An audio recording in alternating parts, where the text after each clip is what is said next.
yarın vereyim.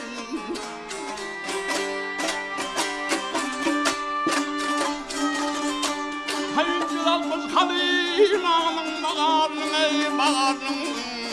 Vereyim bu orta yarın vereyim.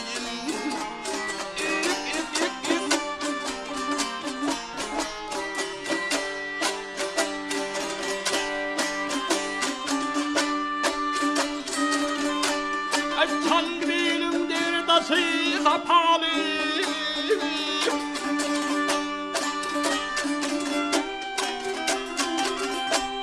Tanrı'nın derdası kapalı. Tanrı'nın sarılıp kıydın var ve pahalı.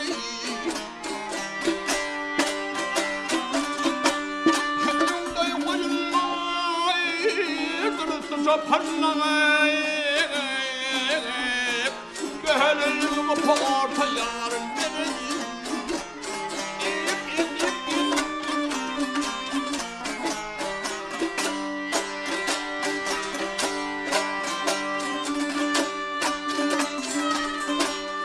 Telefon boyunla koşan ervanı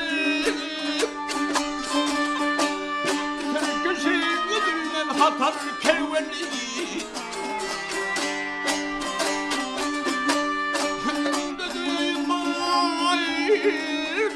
Parvanay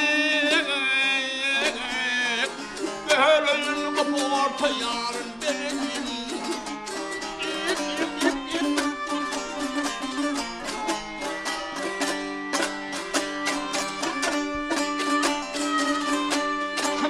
Peyadın eldanı deyledi.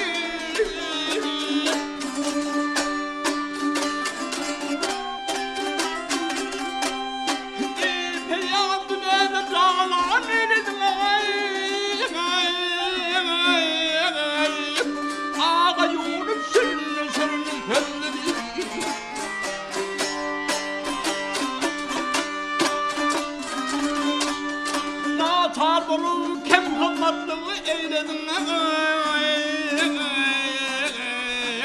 Hep mehalinanın bağırın vereyim.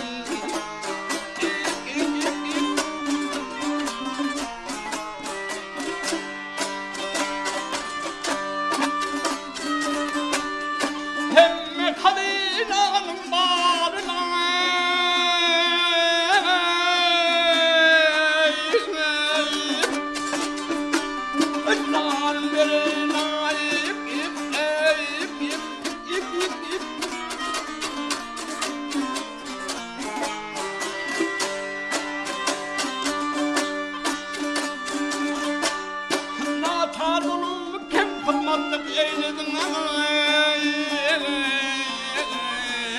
Hem